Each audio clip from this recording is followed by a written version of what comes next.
Well, good afternoon, Paul. You as well, Guy. Uh, how you doing? I'm doing pretty good. How about you? Eh, eh. Yeah. If I look a little bit draggled, if I'm not wearing a tie, there's a reason. Uh, you know what? It's mid-May, and this session of the legislature just keeps going on. Just like Old Man River, it just keeps rolling along. Yes, I do. And I just found out today, apparently they're looking at allocating another $1.3 million because they want to stay in session until maybe like mid-June. And I'm thinking, seriously? And who really cares if about the reporter who has to stick around in the State House when the weather's really nice? Yeah. But what that means is that they're just not getting as much done as they would have liked to by now Yeah. on the issues that they were sent there to take care of, which was school reform, housing, health care, and they have stuff you might say in the works, but there's a lot of disagreement between the Senate and the House, and then between the governors. So really, it's sort of like a triangle where there's not an awful lot of a real agreement right now on any of those issues. And so the question is, how long is this going to take before some sort of compromise that no one's all that happy with? Yeah. Well, and to be fair, we were talking a little bit about this before we got started today. It's the very complex issues which they have really promised the voters. I mean, this last election cycle, the voters were promised at least something would be done about those big three issues that you had mentioned. And at this point, yeah, it doesn't seem like a whole lot's gone anywhere. It does seem like there's a lot of obfuscating and finger pointing, and maybe not necessarily finger pointing, but hey, look over there, don't look here. Right, boy, is You there know, ever a lot of that. It seems like that. And I know you've seen it a lot more firsthand than I have, but as somebody who's been a little bit removed from the State House the past, I don't know, week or so, 2 weeks, watching what I'm seeing come out of there seems to be all about, Mohsen Madawi, and the immigrant crisis and how terrible Donald Trump is and the administration and all this crazy stuff. These things that we keep hearing get repeated. However, it just doesn't seem like there's any action on anything meaningful. So I don't know. Not yet. Not yet. Yeah, and not to say that it won't be, but Yeah. So I had a real shock this week, Paul. I know you and I are both always looking at what stories are people reading. I figured, it must be something I wrote about our, world's most popular illegal immigrant. Well, maybe not illegal. Who knows? Mohsen Madawi. Must be that. No, wasn't that. Maybe it was about something to do with healthcare or education or some big murder. And man, we're now looking at, there was a murder in Colchester by allegedly committed by a young man last night, and it was at a home. There was the possibility, not saying anything, possibility that it was another family member. If that is the case, this will be the fourth in 8 months in Vermont now, where a troubled young man has killed an older member of the family. And you got to wonder what is going on with young men, family relationships. I don't remember. It could just be one of these blips that sort of just happens, or it could be a sign that there's something a lot more serious. Can I pontificate on that a little bit? Pontificate away, Paul. Please let me. I will say, not that I would ever condone anything like that. That's just, obviously tragic. But one does have to wonder is if young men in Vermont specifically, but around the country, this is a problem, are feeling like there's not enough for them, not enough space, opportunity, Right. women, right? Right. And I'm not speaking for myself in that point, but I know a lot of guys that could be in that boat, or just housing, right? So Yeah. I don't know these situations entirely, but I do agree with you. I do see this theme, younger family members really struggling, And I could say that even from my own experience, right? But I see this with other people in my life, to go to the most tragic ends is obviously very depressing, and hopefully we don't hear any more stories like that. But I think I hadn't thought about that. to that point, The possible sort of social causes I- why this could be happening. I think it's maybe a disenfranchisement, and I'm speaking really based off just of like what I know from what I've seen and the little that I know about these stories. But like I keep hearing the same stories, like older family member murdered by young 20-something-year-olds. Like, what is going on here? Yeah, Like, let's say you're a young man in your 20s, Yeah. and your dad, well, if you know him, yeah, got a job and supported the family and bought a house.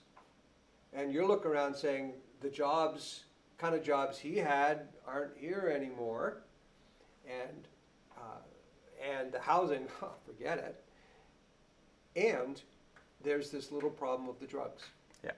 That was not, when I was growing up, the real drug was alcohol. Yeah. The one that really messed people up. that people had quick, easy access to. Right. And Sure. that really messed things up is if you were drunk. Well, that's still there, but boy, it's the fentanyl and Yeah. stuff. Which, by the way, border interdiction is down 25% in the southern border. Guy, I just want to make sure you have your mic up on you. I'm getting a little bit of a. Oh, Yeah, sorry. I must have, Sorry to interrupt you. knocked it off. Actually, I'm glad you did because I hate. To not be heard. Then it would have been me, then you would have said, Paul, why wasn't I heard the whole time? What's wrong with the engineer of this It's my operation fault. anyway? I'll take the blame. How's But that? I'm sorry, go. So you said a 20% decrease? Yeah, Across-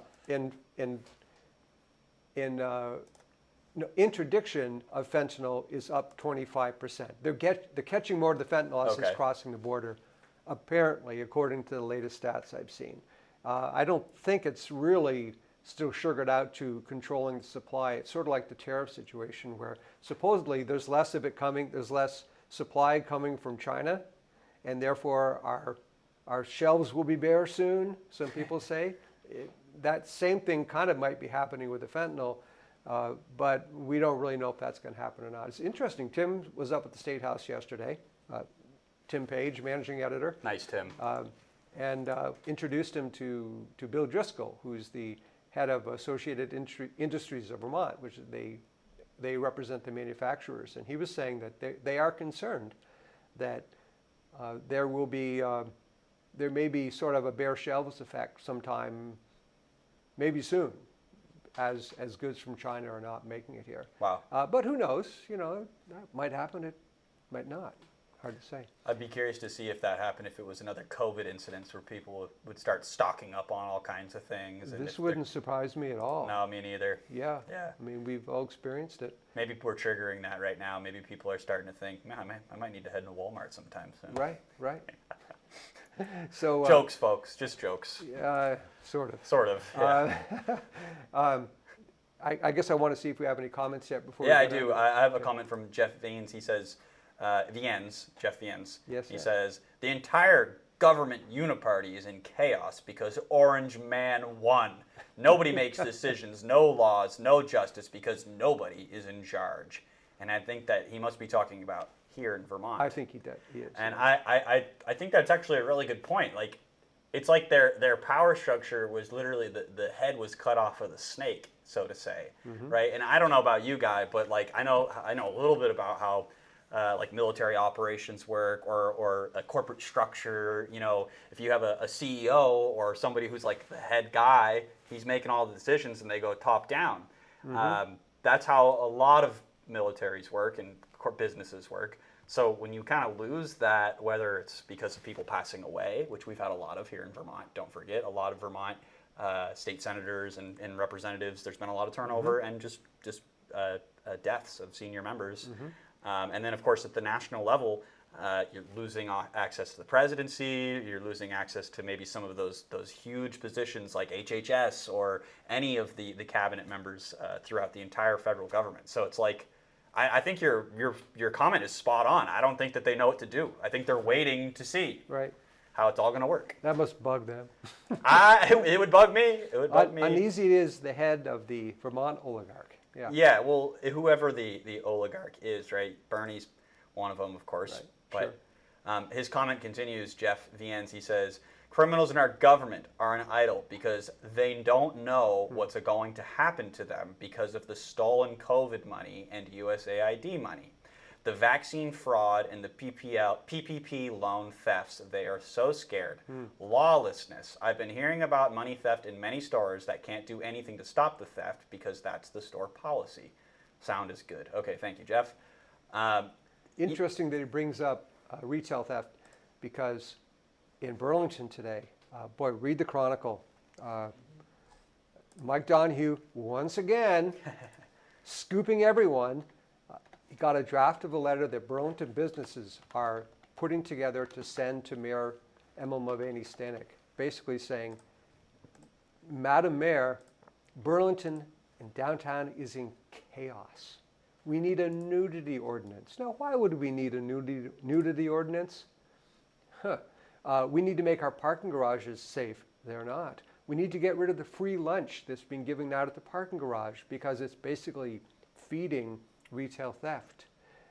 And the picking up, they even suggested, here's a not so crazy idea, that with all the needles and the human waste that's just on the streets, if they have someone who's broken a city ordinance or even a state law, maybe their punishment, their diversion punishment should be, they got to pick that up. I mean, I'm sure the ACLU would say cruel and unusual. Yeah. But I think has a certain symmetry to it. I think it's a good point. It's a good idea. I think that's a good point. I don't know. I'm curious to see if anything will come of that. Yeah. I'm sorry. It's a letter to business owners. It's a letter that many business owners, we don't know yet how many or who, are putting together to send to the mayor saying, basically, we are the source of your money here. This is downtown Burlington. We are the goose that lays the golden egg, and right now we're not laying a whole lot of gold. No, and those folks too. I have to imagine, by the way, Guy, that they're not like conservatives. I mean, maybe I'm wrong, right? But like, they're not like Trump people. They're not like law and order military or like anything like that. In Burlington? They're just asking for like basic like necessities, right? They're just like, hey, we can't have. I think that's what it's come down to for a lot of folks in Vermont right now. A lot of the college students that I've been speaking to as well, kids that live up there in Burlington, go to school there. More conversations that I've had, it's like, when I was there, people were like a little bit like, maybe progressivism is, there's things, but people were kind of like buying into that. That was like when BLM was big, the whole defund the police happened while that must have been so weird. It was very weird to watch. Yeah. And so, but my point is I think now even the college kids are like, well, I can't go out on Friday night because I'm afraid that I'm going to have, my just to even talk and be in a bad instance. That's why, Right. So it's interesting to watch because those college kids really do drive a lot of the cultural, norms or talking points for the whole state. Not to mention the finances of downtown Burlington. That's a good point. Yeah. That's a really good point too. Yeah. They drink an awful lot. Yeah. Et cetera, et cetera. Yeah. Okay. Anyway, so that's sort of the background to, as I was saying, you and I, Paul, we watch the stats on the website for what the big stories are, what people are really reading, what really pushes their buttons. And sometimes we know, but this week, wow, right out of the blue, it was an op-ed written by someone named Annette Smith.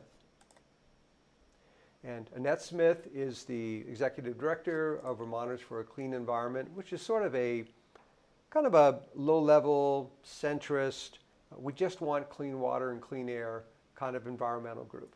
They're in fact not even all that crazy about renewable power as it's done in Vermont because it's so corporate and it's so basically uncaring about what happens to communities around them. It's all about their own bottom line. So they're not big fans of that. And if you ever talk to, we've had Allison Despothy on the show, and Annette Smith and Allison, if you know Allison, you have a pretty good idea of what Annette is like in terms of her values, their personalities, and that's a lot more sort of serious and sober. But anyway, She wrote a really startling op-ed that was published in the Chronicle this week. I'm just going to start reading some of it, then I think maybe you can pick up some of it. Sure.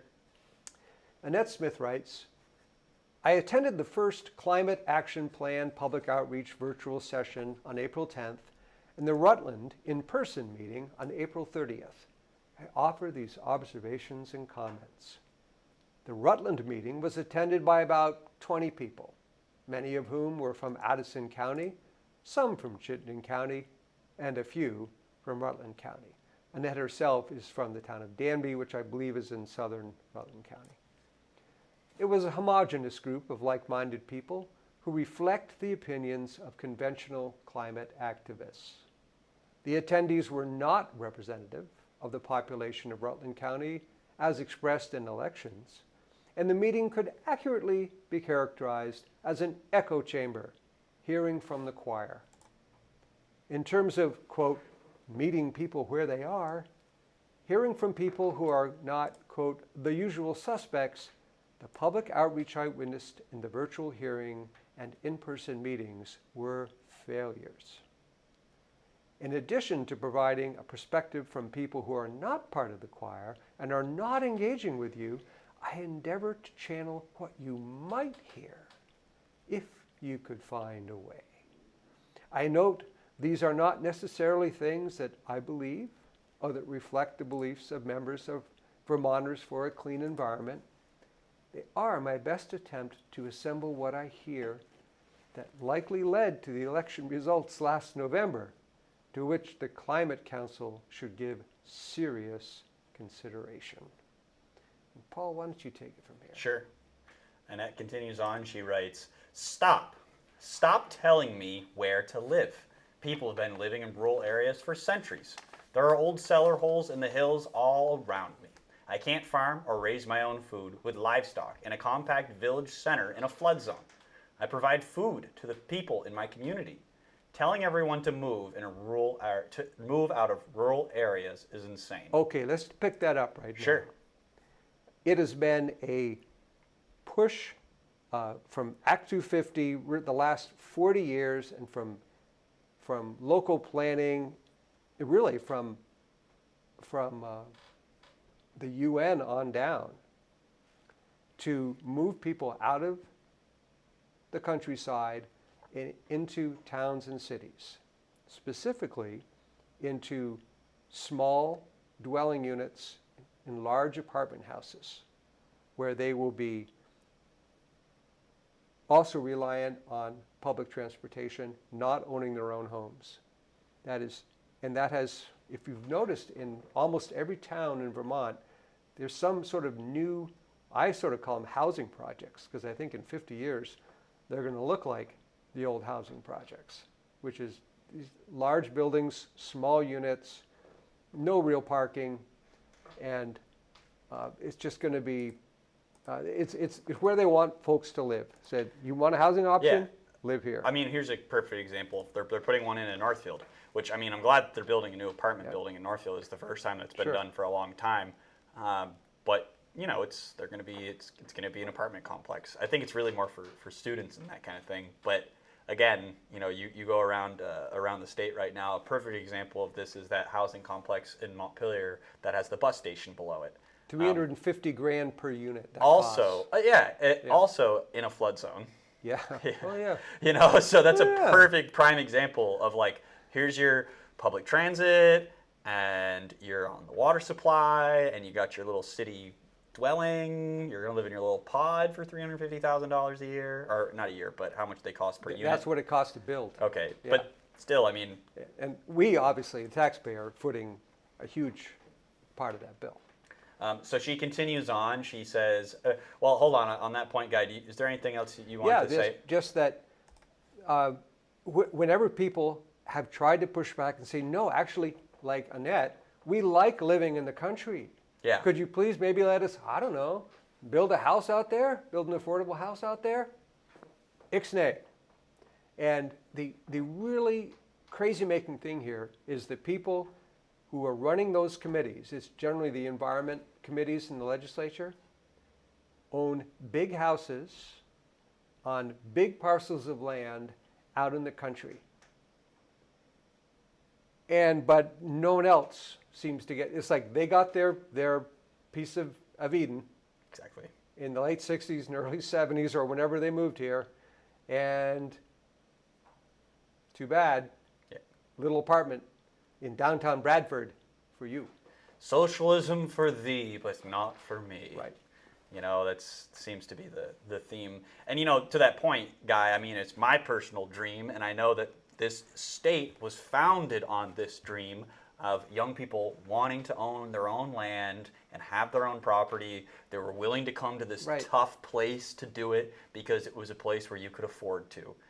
Back in the old days, of course, the U.S., totally rural. Most of Vermont still is very rural. There's tons of land out there that is completely undeveloped. I do understand it's expensive to build a new town, let's say. There's plenty of room for them. Sure. There's plenty of room for them. Sure. And Guy, you have another Yeah. thing. So what's happening now? Well, there is a bill in the legislature right now that would, again, emphasizes building housing in urban centers. And it does this because, boy, the septic, the sewer, and stormwater runoff is a mess in a lot of these big cities, literally dumping sewage into Lake Champlain. And so they're allowing the municipalities to do some sort of innovative financing to pay off for all the improvements to improve that stormwater. But again, the focus is, sure, let's build big in the towns and cities. Sure. It's not anywhere else.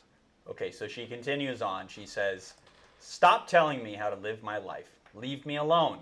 Get government out of my life. Stop telling me what to buy. After rent, food, medications, electric, phone, and fuel bills, I am more behind each month. Stop telling me what kind of car to You know, drive." Paul, one of the only places where the government should be telling people what to buy, but they won't, is the food stamps, what we call food stamps now, the SNAP benefits, where they're now saying, oh, we want to expand that to, you can use this food benefit card at a restaurant. And when anyone says, well, how about we make it so the only food you can buy is actually something with some nutritional value. You can't buy Coke or that awful energy drink that you're drinking right now. This is actually good. This is Celsius, just so you know. Okay. Well, all right then. No corn syrup. Or, some awful chips or cookies that really give you nothing nutritionally.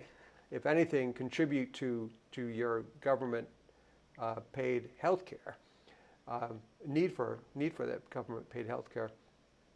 It's a good point, Guy. But we can't go there because that's telling people how to live, because heaven forbid that the state of Vermont would want to ever tell people how to live.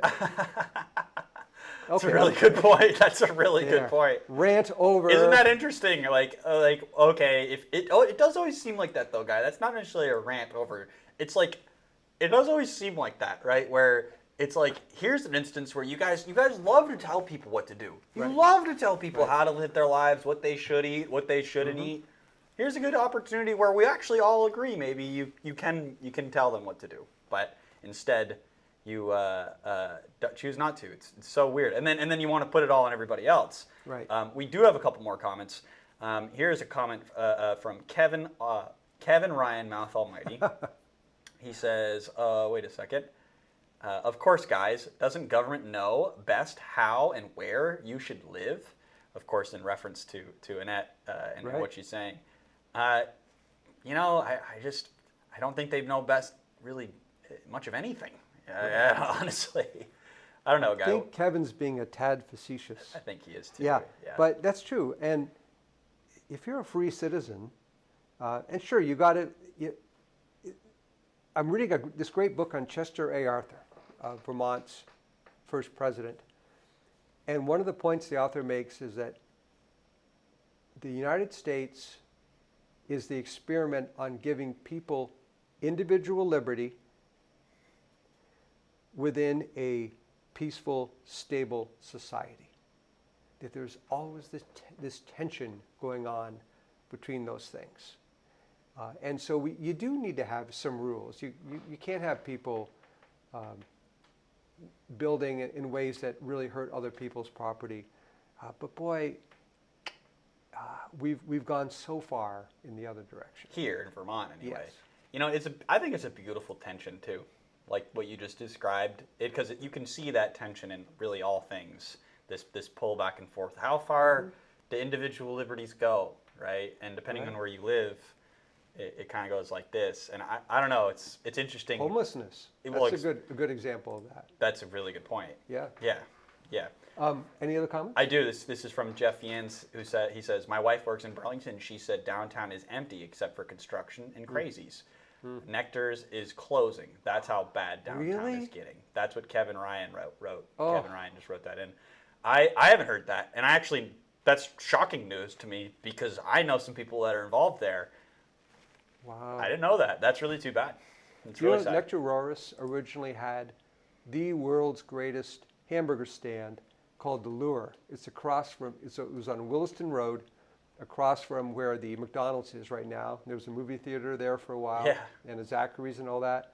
But it was called The Lure. It was, you drove in, and oh my gosh, their fries and their hamburgers were just to die for. That was Nectar Roris, who then opened Nectar's in downtown on Main Street in Burlington. With that guy, it might be a good opportunity for us to go to a ad. You're right. Here. Let's go to an ad real quick, folks. Today's episode is brought to you by Procter Gas. Are you a homeowner wishing to convert your home to propane gas so you can enjoy energy efficiency and off-grid living? Alternatively, you may be a contractor seeking propane tank and line installation and related services for your clients. Either way, Procter Gas is there to help. They provide comprehensive services and a variety of products from leading brands in Rutland and beyond. Procter Gas, we always love to give Judy Taranovich a shout out. We both got our hats on now. Yes, Guy just threw his on. We always got props here in the studio, of course, but we just want to, we talk about many things. We're going to talk about heating in a second here. I was going to wait to talk about Procter Gas before, when it was more relevant, but keeping the show moving right along here. So with that, let's get back to maybe, okay, so we do have a correction here on Nectar's. Sorry, that was supposed to say, Nectar's is closing for a month because of construction. That does make sense. That makes way more sense. Because they are absolutely tearing that up down there. Yeah. I've heard somebody describe what's happening in Burlington having the potential of being like a phoenix rising from the ashes. Maybe over the next few years, they've redone some of the infrastructure, they're rebuilding the roads, maybe some of the town stuff. I hope that what they're doing doesn't just turn into more grazing land for homeless people. But boy, me too. We've just really upped the Burlington Daily News. Our Colby LaMarche is doing. Folks, if you haven't checked that out, Colby LaMarche is doing a terrific job with the Burlington Daily News, and I hope that Burlington becomes the town that I was born in and went to high school in, went to college in, bought a home in, started 2 newspapers in. And yes, because it's a beautiful, beautiful city, and could so easily be again with just some, good common sense leadership for 5 or 10 years. I'm just showing the Burlington Daily News website for folks to see it. Looks great. Looks that very is professional. Totally Colby's work. That looks awesome. Yeah. That looks really good. That must be WordPress. But yeah, check it out, folks. Burlington Daily News. We're never stopping here at Vermont Daily Chronicle for expanding our coverage, trying to bring you more stories to reach those gaps in community news service that just, these stories out there that aren't getting told, Guy. That's right. We can't have that. That's right. I won't stand for it. Okay. Yeah. But anyways. So, you and Mike Donahue. Yeah, that's right. That's right. Somebody's got to. Yeah. But with that, I think let's bring it back now to Annette Smith and her piece that we were talking about. I'm just going to read a little bit more here from it. She continues, "Stop telling me what kind of car to drive. I can barely afford my 15-year-old car now. You're not alone. You are mandating me to replace it with a car I can't afford and I don't want." I just want to stop right there for a second. Yeah. That is one of those things that it makes me, Guy, just like, right? As a car family guy, my Bean family. Chevrolet. Bean Chevrolet people, we Yeah. provide, my family, not we, my family provided a lot of cars to folks over the years, and it was always trying to help people out and of course make money, but we provided a lot of transportation for a lot of individuals for 50 plus years. Yeah. And when I watch now what they're trying to do to the automobile industry in this state, after knowing what I've been through and how hard it is, I say I should really not say I should say my family, because how hard it is for these businesses and dealerships to exist. I knew how hard it was, years ago, but now it's becoming increasingly difficult with this the EV mandate, which I think is what Annette is kind of I'm referencing. sure it is. That's You won't be able to buy a new car in Vermont, I think it's by 2035, unless it's an EV. Yeah. Have we talked about the charging stations? No, it's a good time to bring it up. Oh boy, oh boy. Good time to bring it up. Great community newspaper, the Journal Opinion, over in Bradford. So, a couple years ago, the feds budgeted $5.5 billion. You remember when there was nothing more important than the Green New Deal and all that, when the Biden administration, and there was all this COVID money, et cetera, et cetera. So anyway, $5.5 billion to build charging stations, because charging stations are like gas pumps. And there's plenty of gas pumps, but there's nowhere near enough charging stations. And these things only have a range of, 150, 200 miles. Anyway, you need a lot of charging stations. So Vermont got a hold of some of that money. The average charging station, they were only, with that $5.5 billion so far, were only able to install 66 charging stations nationwide. So far anyway, 66. One of them was in Bradford.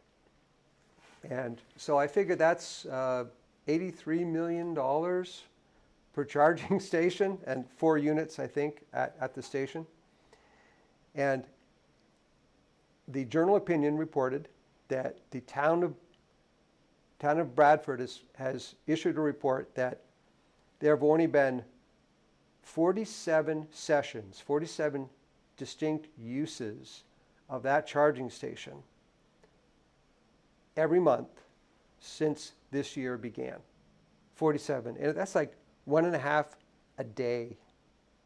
And who can, if it was a multi-million-dollar install, I just can't imagine what that would come to per charging, for what it costs the federal taxpayer to do that. Well, Guy, that's of course why you need to get an EV. That's why we're mandating you to get an EV, because we need all these stations out there. We spent all the money on all these stations, Guy.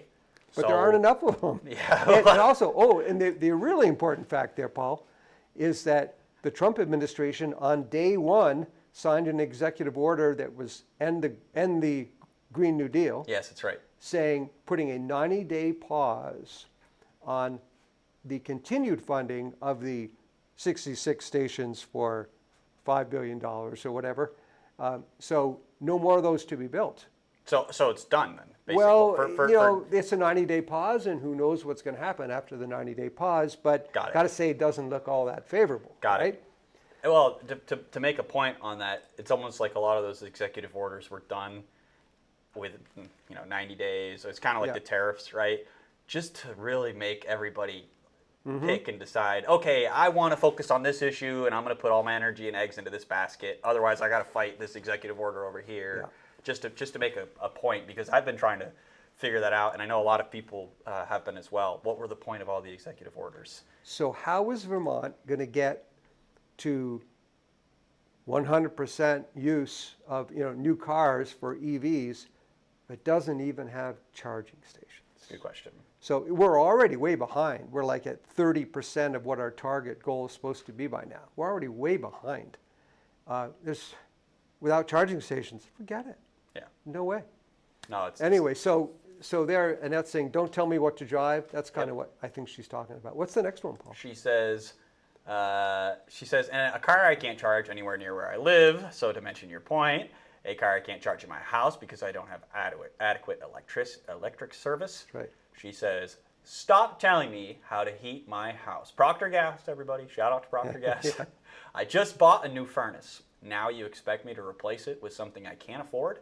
Or I have a really old furnace, but it is working fine and I don't have the money to or want to replace it. Or I tried to get a heat pump and it is way too expensive. Or I tried to get my house heated with electricity and numerous contractors told me to forget it. I would need a separate unit for every room and it's incredibly expensive. Or I just bought heat pumps I could barely afford, even with the rebates, and they increased my electric bill so much, I only use them for air conditioning. Wow. That's pretty crazy. And there's two more ors, folks, so hang on with me here. She says, or my house uses a water heating system and it is really expensive to convert to electricity, or I can't find an electrician, plumber, or contractor. So, I mean, I think especially with the last paragraph there, she's just really putting it all out there. Like, guys, we live in a rural state where there's not enough people to do the work that you want us to do. We don't have enough resources to get the things done that we want to get done, like electric vehicle charging, whether it's at your home or it's at the Berlin travel center, wherever it is. We just plain don't have enough of it. So we have this big grand wish list of things, of all these things that we could have and if we lived in a perfect world. But I think what Annette is really trying to say, if you really boil it down, is we don't live in a perfect world.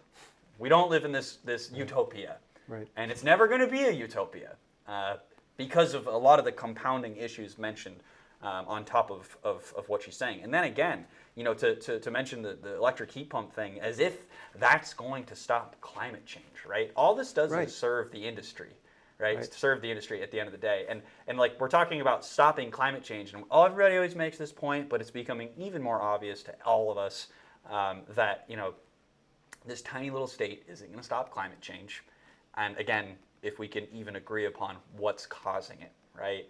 And I talk about geoengineering on this show all the time, and I think people more and more are becoming more open to that topic.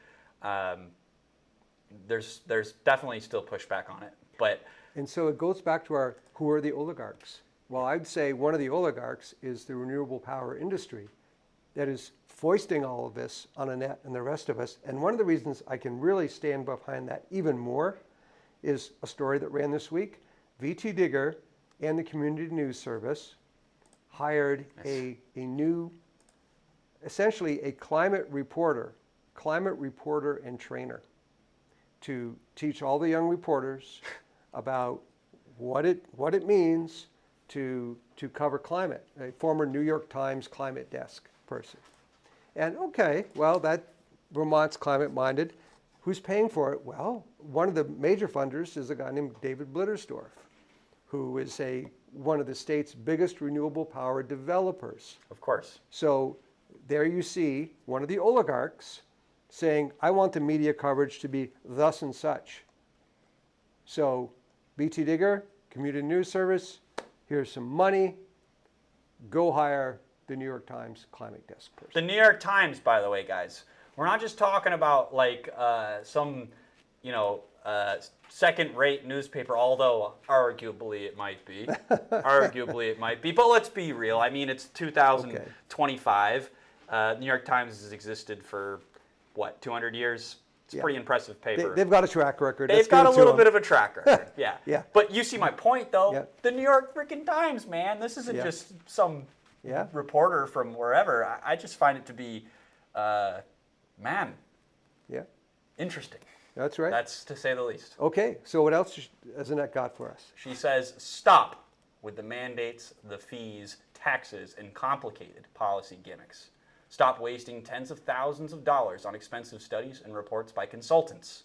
Stop making people feel guilty for taking vacations and flying on airplanes. Oh, wait, it's the climate counselors and rich people who do that. I guess they don't feel guilty for it. They can afford it and do whatever they want.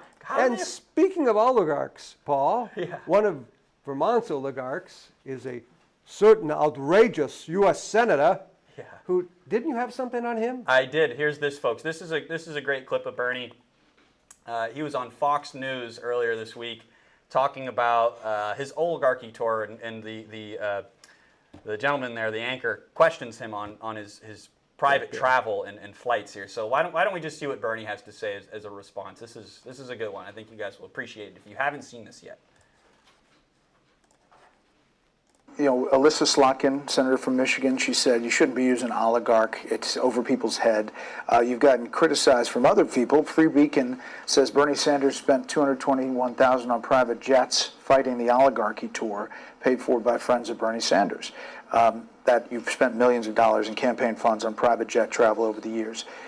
How do you push back on both of those things? When's the last time you saw Donald Trump during a campaign mode at National Airport? No, it doesn't. But he's also not fighting the oligarchy. No.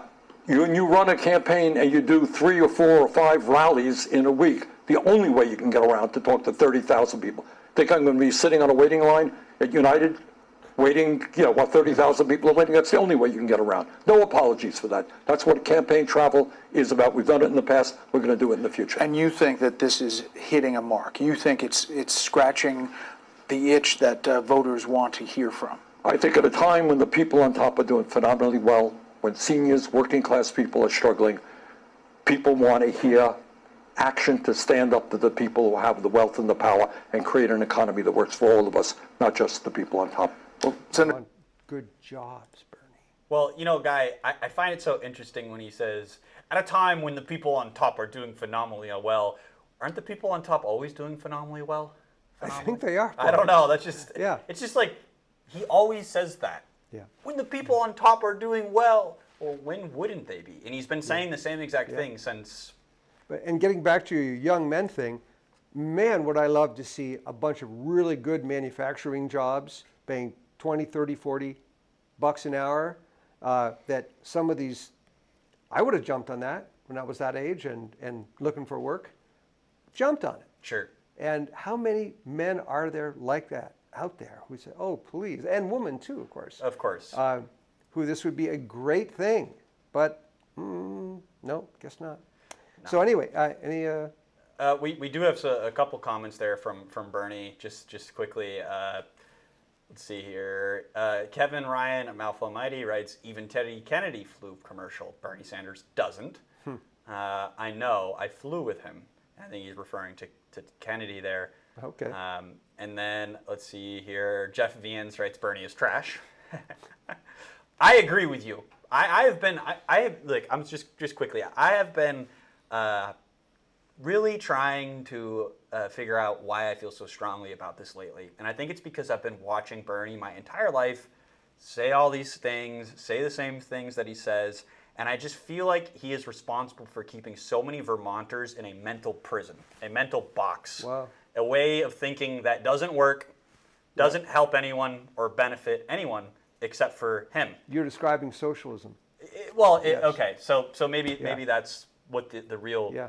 But it just doesn't seem like he's good, solving any problems. It's like I feel like you're keeping people in a mental prison, and you're basically the slave master. You're the gatekeeper. You're the guy that's keeping them in. You're not letting people out and see the light for themselves. You're making sure that they keep down and they're fighting the guys on top, even though you're the oligarch on top, Bernie. You're the oligarch on top. Right. You know, I've just been so impassioned by it because it's just very frustrating to watch.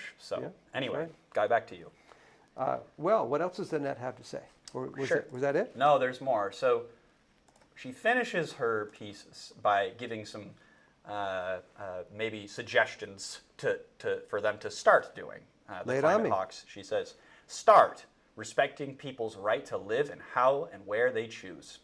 Protecting our mountains from rich people, developments and wind turbines. That would be David Bludersdorf wanting to build wind turbines on top of mountains. There you go. Yes. Encouraging more local vegetable, fruits, grains, and meats. Protecting farm fields from solar arrays.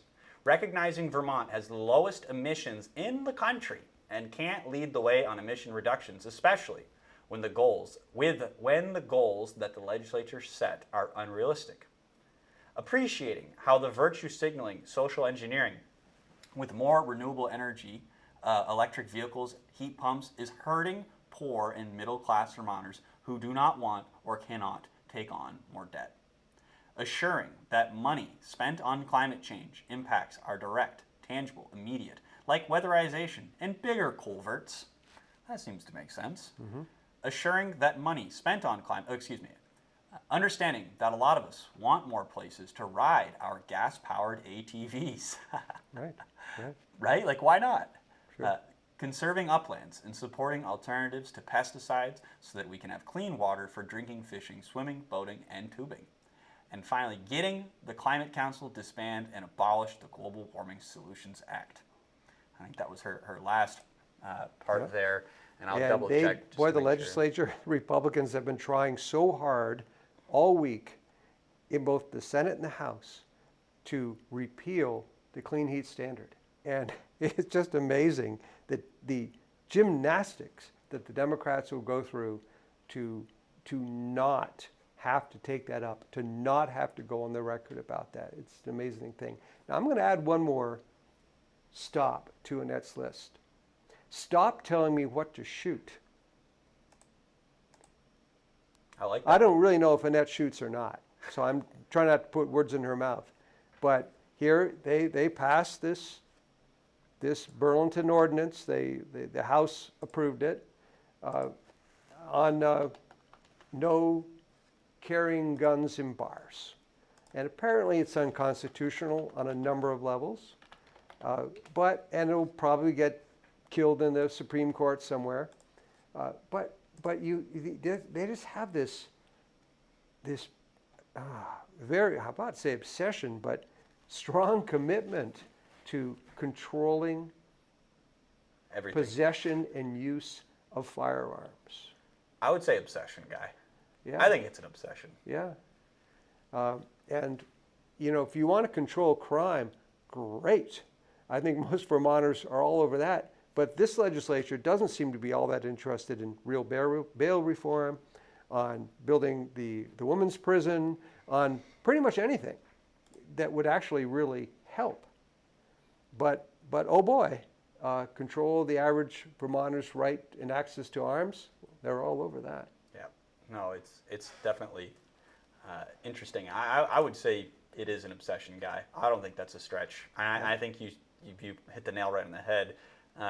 Because it's not just guns that they're obsessed with controlling, it's everything, right? So it's this one compulsion. It's not a compulsion for all these different subjects. It's a lack of faith and fear that they need to control all of these different little things, because otherwise... Lack of faith and fear. Yeah. That's good, Paul. That's what I would Yeah. say. It's a lack of faith and fear. They feel the need to project their fear upon us, even though, you and I are the guys that are shooting the guns.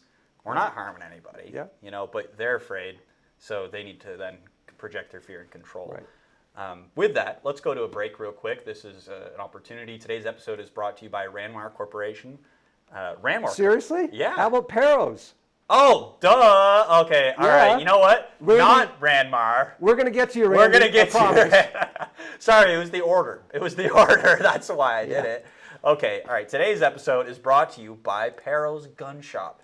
Perros Gun Shop in Waterbury. Now it's, of course, asking me, am I 21 to view their website? Yes, I am 21 to view their website. See, now, they have what's called verification because they have gun safety laws in this state where you have to be older than 21 to buy weapons. So, on that point, discover Perros, Vermont's premier firearms destination, nestled in Waterbury. Explore an unparalleled selection of firearms complemented by our exclusive indoor firearms range, the one of its only kind in Vermont. Elevate your skills with their comprehensive, professional, tailored training classes, tailored to every level of expertise. At Perros, they are dedicated to providing exceptional service and expertise for all of your firearms needs.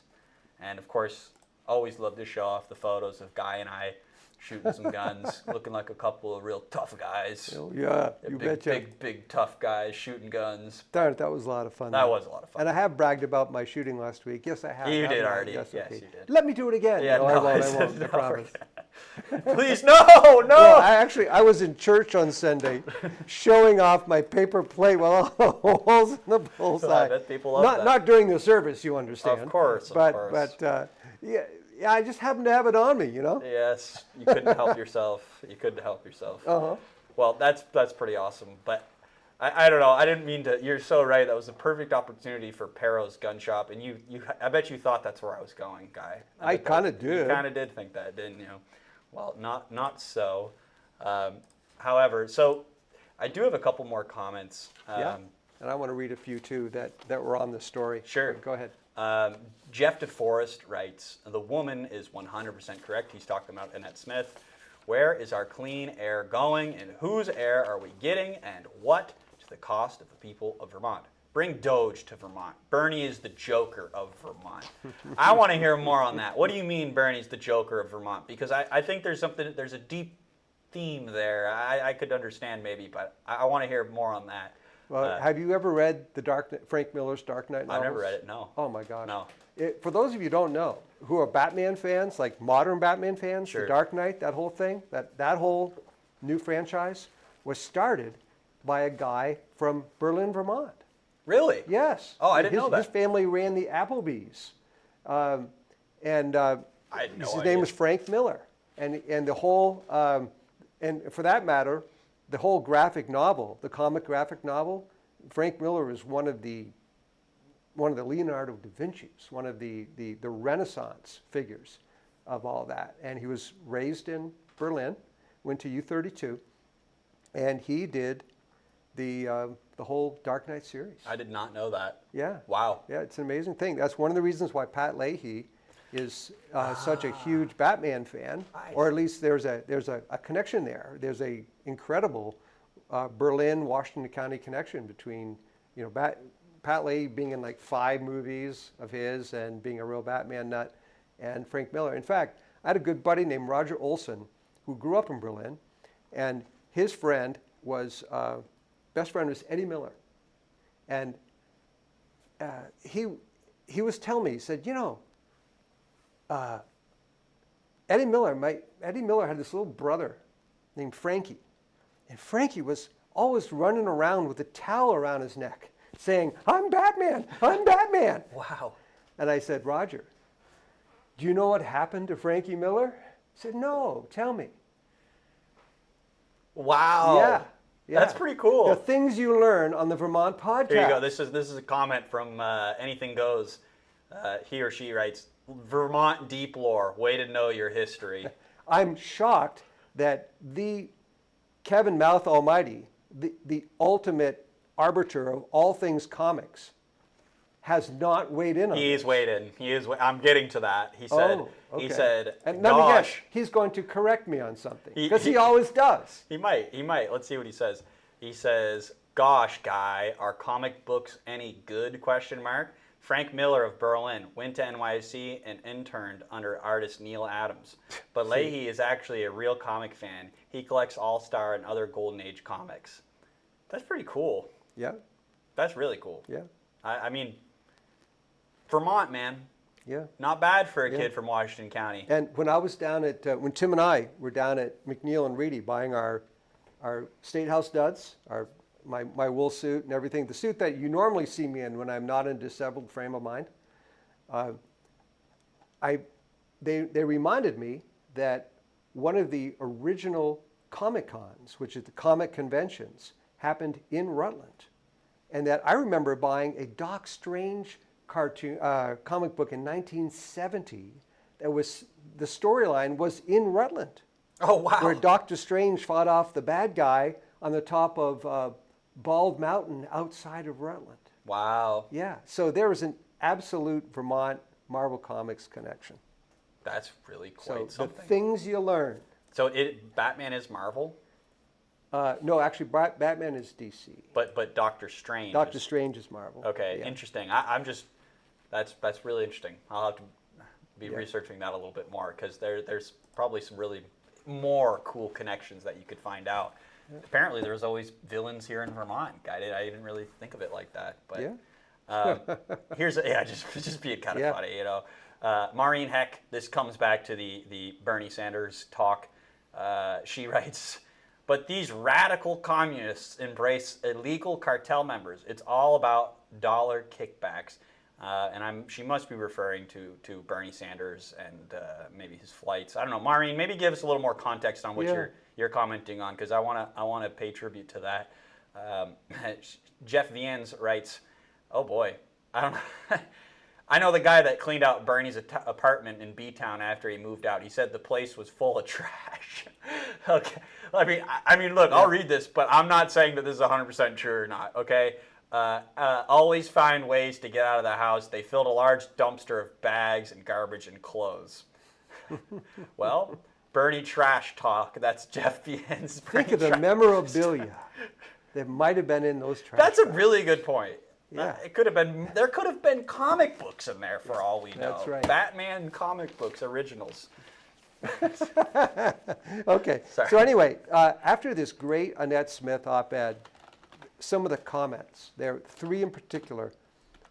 Timothy Tossig wrote, "Great summation. Would love to see the author on the Vermont podcast as a guest."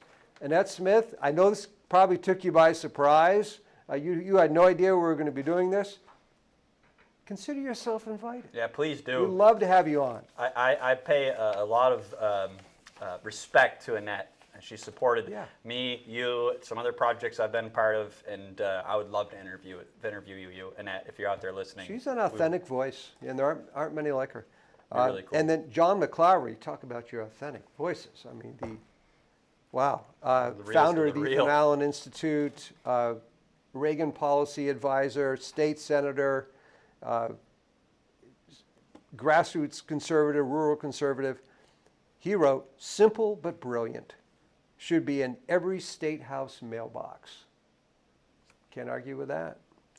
Steve Thurston, who has run for office and is a frequent commenter on Vermont Daily Chronicle, he and his wife Monique, wrote, "This is perfectly stated, but it will be ignored by the Emerge alumni in leadership positions and the lockstep Democrats who are hoping the last election was a fluke and that they will regain their lost seats in 26. So no need to take action on education reform or climate policy repeal bills.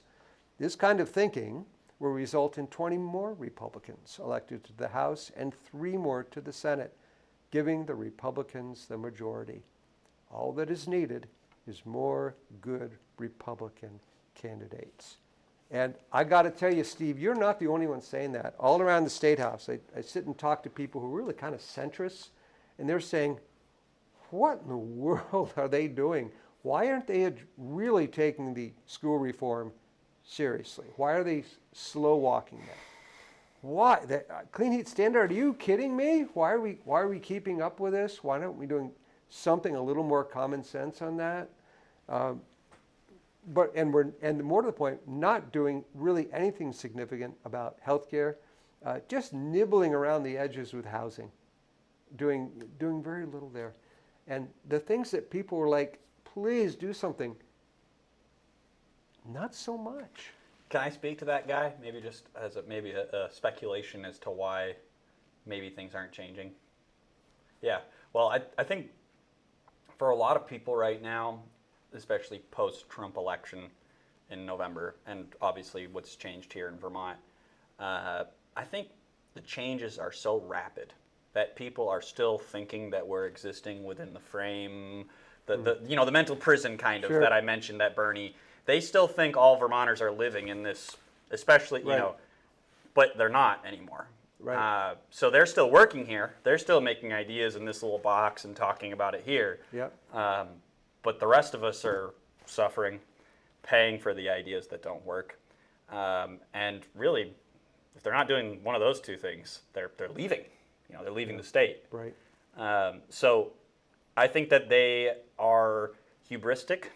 I think they've continued to go down this path just like they did when they had the supermajority. I mean, we could have said the same thing. That what are they doing? Why are they making these choices? The voters are going to get them. But at that time when we were saying that purely speculative. We were just saying that because we were hopeful that the voters would actually come out and do something. Yeah. But they've proven that they're capable of doing that now. So I'm not sure what they're thinking. I think they're really hoping that they can ride some anti-Trump hate, but I just don't think it's going to be as powerful as they think it is. Especially in a midterm, really? Well, to know? be fair, I mean, that's what I think did me in during my run during 2022 Yeah. was the whole anti-Trump aspect of it. But Okay. At that time, I was afraid to talk about being a Trump supporter. Now I'm like way past that, and that's me, Yeah. right? But there's a whole lot of other people just behind me who are like, they're not going to go and make a podcast about it, let's say, Yeah. but they might vote differently. They might have conversations. I don't like that, or maybe I am tired of paying for this, or I don't think that this idea really works, Yeah. right? So they'll vote differently, especially if they're suffering financially because of some of this stuff. So I don't know. Again, I'm hopeful that we'll see change again in 2026. Maybe we won't, but I don't know. Yeah. Okay. Well, that's kind of what I have to say. Do we have any more comments or We anything do you have wanna more say? comments. I want to go to our final ad for today's show. Yeah. Today's show is brought to you by Randmar Corporation. Of bet. course it is. We were just, saving the best for We should last. have brought this up with the housing stuff. I Sorry, know, guy. I know. sorry, Randy. Randmar Corporation has been serving central Vermont and surrounding areas with excavation, construction, and real estate services since 1979. They're a local, family-owned company committed to the values of Vermont. Contact Randmar Corporation today for all of your contracting and real estate needs. So, Guy, I do have a few more comments. Yeah. Let's read them, a few of them off. We're going to do not necessarily rapid fire, but we're getting close here on time, so we'll be quick. Let's see here. Jeff Fiennes, he writes, I really appreciate you guys. Thank you so much for being such great Vermont patriots. Appreciate it. Wow. I would consider myself a Vermont patriot. I think Guy Page would as well. Thank you, Jeff, and thank you for your support. Means a lot. Anything Goes writes, Urza Vitic. Do you know Urza Vitic? I'm No. probably saying it wrong. Viich was a comic artist who worked on Swamp Thing and a run of Teenage Mutant Ninja Turtles set in Booters Falls, which was a parody of Bellows Falls, No Vermont, kidding. where he grew up there. See, look at this guy. Look at us go. Someone should write a book, Somebody should. or at least do a documentary. That's a Vermont Daily Chronicle. I know we're in the newspaper business, but maybe someday that might be an interesting idea, a little Vermont history. But Jeff Vans, he writes, we have a uniparty of American opposition in our state house. They probably weren't even elected. They were selected themselves to pull off a theft of the American taxpayers. They are hoping they are just a blip on the radar. That does seem to be the prevailing narrative from a lot of folks is, oh, Vermont's a small state. They're not watching what's happening here. And I think that is so cope because Bernie Sanders is from Vermont. Bernie Sanders is the only vocal opposition in the nation that's really worth anything or has any bit of clout to the Trump administration. Yeah. So for people that are hoping that Vermont's going to be ignored, I don't think so. You got Patrick Leahy, who was top dog in the Senate for a long time. A lot of money came through the state of Vermont during COVID. I don't think people are done seeing how that turned out. I don't think that's just you're getting a blank check and nobody's going to look into it anymore. Well, that's for sure. At least that's the point that they're trying to stop that.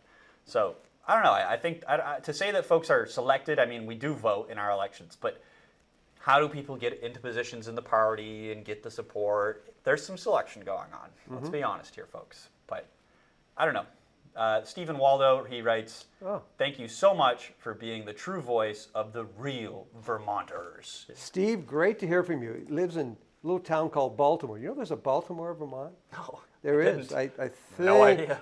I think it's like down near Cavendish or something, which doesn't tell you much. Sure. Southern Windsor County. But Steve's a great guy, a frequent commenter, and former state employee with a lot of interesting stories to tell. Well, with that, folks, that's all I have for today. I just want to thank you all for tuning in. If you're not already subscribers to Vermont Daily Chronicle, please consider it for just $9 a month. That's 30 cents a day. You can support free speech and quality community news coverage here that happens to sometimes, reach the national platform. Yeah. We're doing some pretty amazing things here at the Chronicle. A year ago now, I think we'd be shocked with where we're at, and I think we agree on that. And we wouldn't be anywhere without you guys out there watching, commenting, writing in. So please click subscribe, click like, share this, whatever you can do to support. We do appreciate it. And with that, I'm ready to close down the show, Guy. You want to? Have a great weekend. Thank you for reading us. Love back to you. Thanks, folks.